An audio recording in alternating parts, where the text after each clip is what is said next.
Pessoas, boa tarde então para todo mundo que está chegando aqui ao vivo na aula, né? Beleza? Hoje nós vamos falar sobre alguns exercícios da Fundação Cefet Minas, né? Não é necessariamente de prova anterior do IFTM, é de prova da Fundação Cefet Minas, que é a que vai fazer a prova de vocês para esse ano no concurso aí, no processo seletivo do IFTM para os técnicos integrados. Isso é importante, por quê?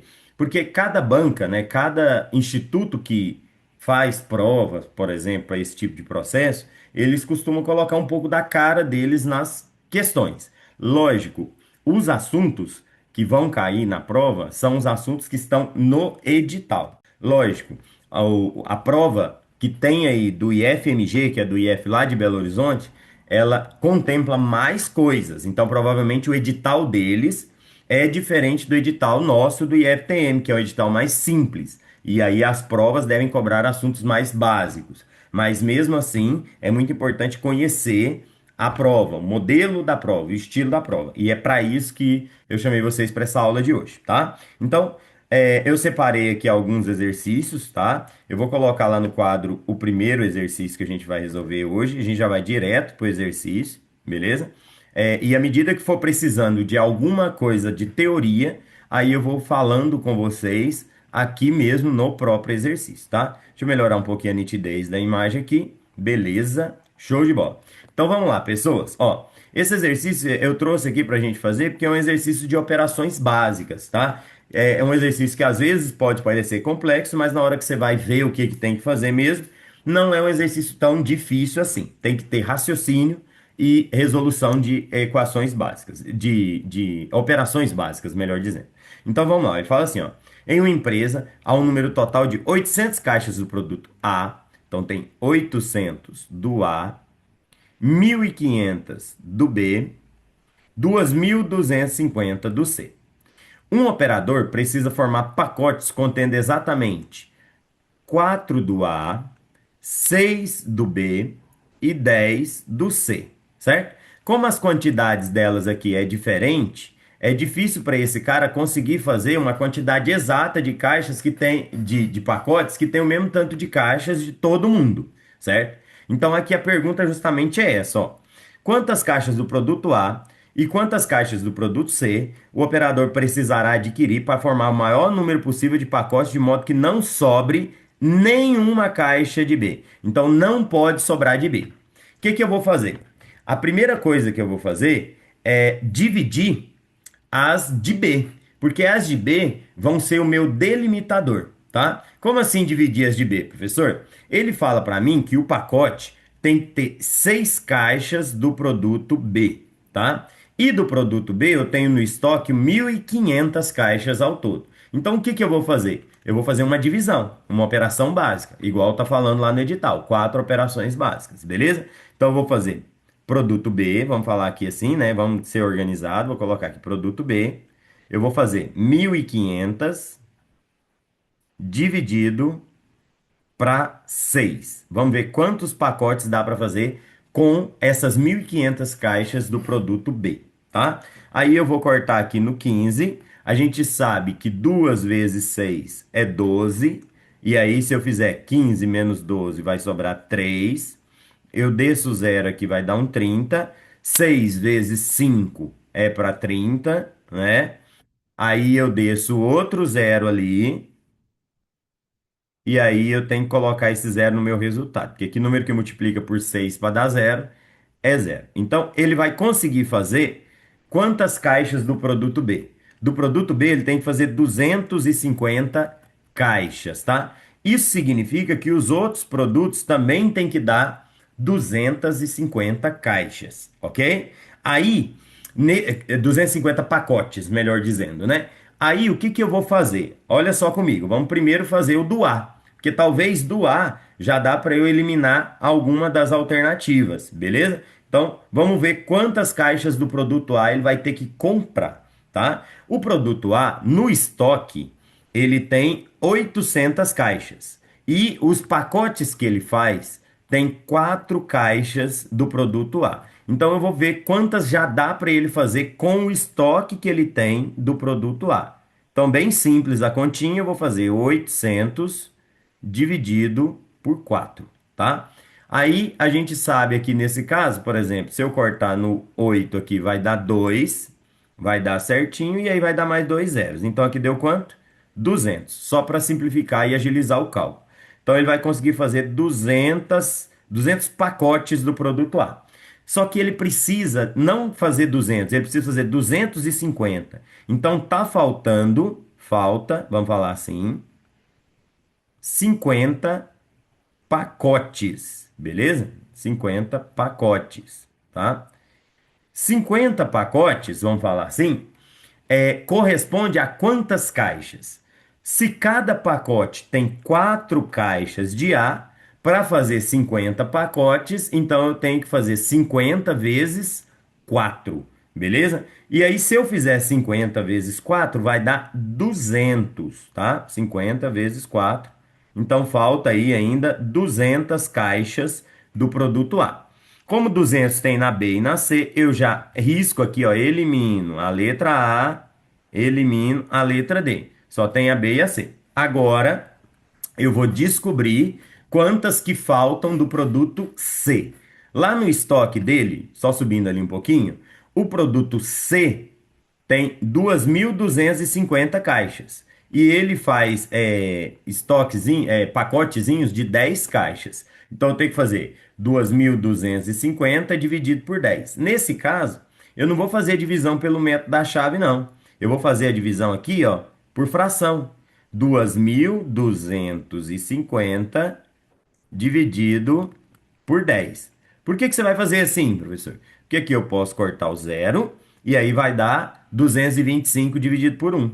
225 dividido por 1 é 225.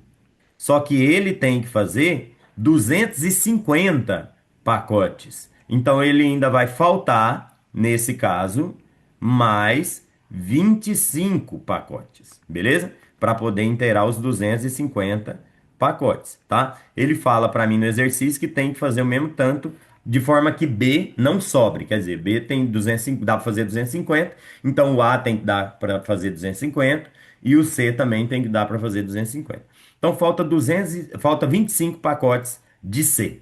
Só que cada pacote de C, voltando lá no exercício, usa 10 caixas, certo? Então, nesse caso, eu vou precisar de 25 vezes 10 caixas. 25 vezes 10 caixas dá 250 caixas. Eu ainda vou precisar comprar do C, beleza? Então deu 200 caixas de A e 250 caixas de C. A resposta dá a letra C de casa aqui, beleza?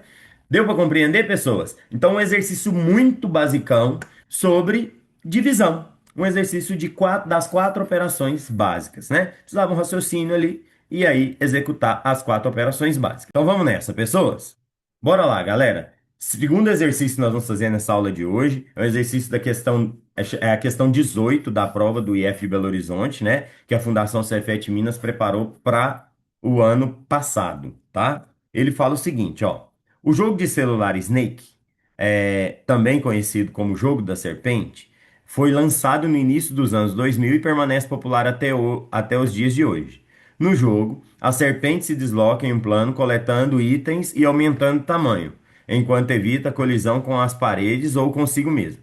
Supondo que em uma determinada partida a serpente se desloque do ponto A ao ponto F, realizando mudança de movimento em ângulos de 90 graus, conforme ilustrado na figura. Então tá aqui, ó. A serpente, né, saiu ali do ponto A, né, e foi lá, ó, do A pro B, B pro C, C pro D, E e F. Então ela fez esse deslocamento aqui, beleza? Aí ele deu ali algumas medidas ali, ó. Do A pro B, por exemplo, tem 3, do B pro C, 5, 9, 7 e 11. Beleza, show de bola. Aí, vamos ver o que que ele quer aqui. Ele fala o seguinte: com base nas medidas indicadas na figura, em unidades de comprimento, qual seria a distância percorrida pela serpente caso o jogo a permitisse seguir o caminho mais curto entre os pontos A e F, melhor dizendo. desconsidere as dimensões da serpente. Então, simplesmente o que que ele quer fazer? Ele quer sair do ponto A e chegar até o ponto F pelo caminho mais curto. Professor, como que eu vou saber qual é o caminho mais curto? Existe uma regra básica, galera. Sempre o caminho mais curto é uma linha reta, tá certo? O caminho mais curto entre dois pontos é sempre uma linha reta. Então, galera, é o seguinte, ó. Como é que eu vou fazer para achar o menor caminho, a menor distância entre o A e o F? A menor distância entre o A e o F vai ter que ser uma linha reta, beleza? Tá? Uma linha reta. A galera que tá aqui ao vivo, depois a gente vai ter que fazer erros da gravação, né? Então aqui vai ser uma linha reta. Fazendo essa linha reta, a gente teria menor distância. Mas aí você pode pensar comigo, professor, como que você vai descobrir essa distância? Não tem jeito de descobrir distâncias, pessoas, em figuras que eu não conheço. E uma das figuras mais conhecidas que a gente tem é o chamado triângulo retângulo. Então, o que que eu vou fazer para conseguir achar aquela dimensão? Eu vou tentar criar aqui nessa figura um triângulo retângulo. Então, eu vou puxar aqui uma outra linha aqui reta, né? Vamos tentar colocar essa régua minha em um ângulo de 90. E eu vou descer uma linha aqui, ó, para formar um ângulo de 90 graus lá com o chão. Assim, ó, vocês vão perceber que eu formei um triângulo retângulo. Um triângulo semelhante a esse triângulo aqui.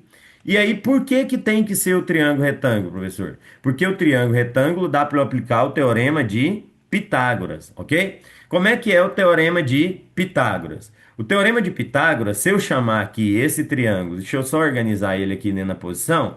Se eu chamar esse triângulo aqui de triângulo ABC, por exemplo, beleza? Colocar o ângulo dele ali, ó, na posição certinha. Se eu chamar esse triângulo aqui de ABC, aqui, ó, tem um ângulo de 90 graus, certo? E aí o teorema de Pitágoras vai falar para mim o quê?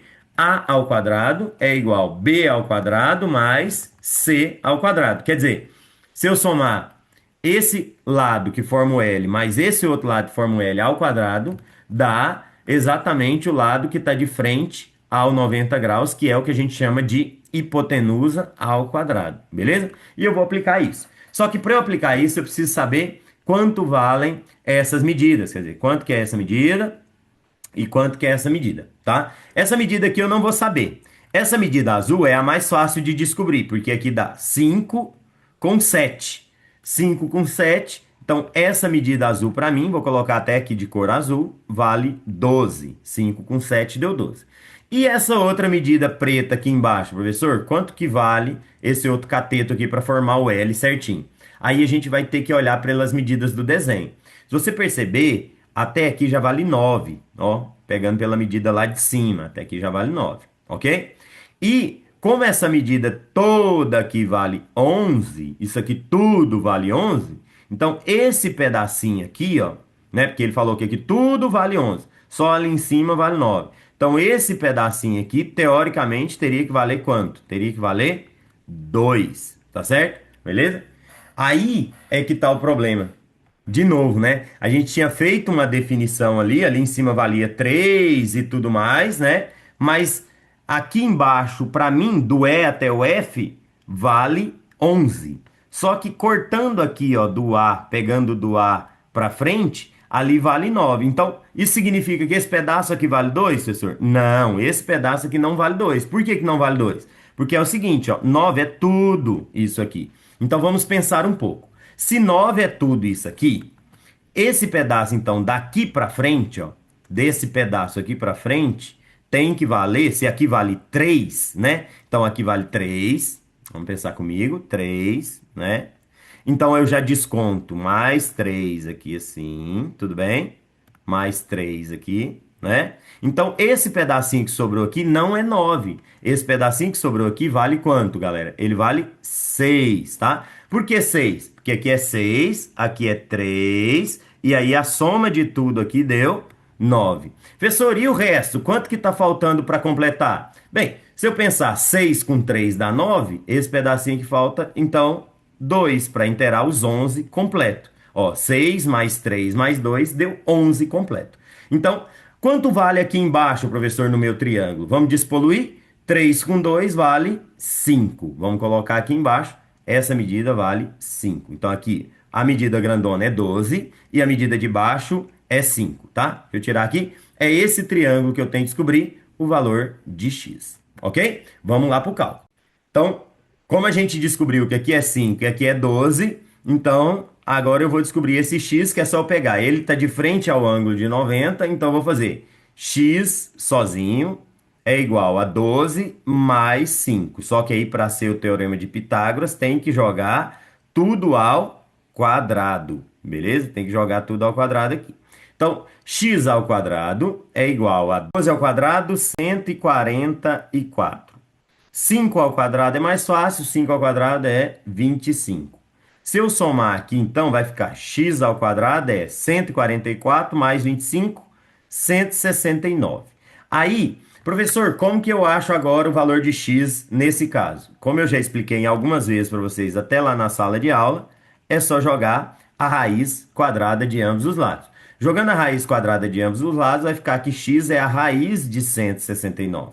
E a raiz de 169 é 13. Então, nesse caso, a menor distância entre o A e o F seria 13 unidades de distância.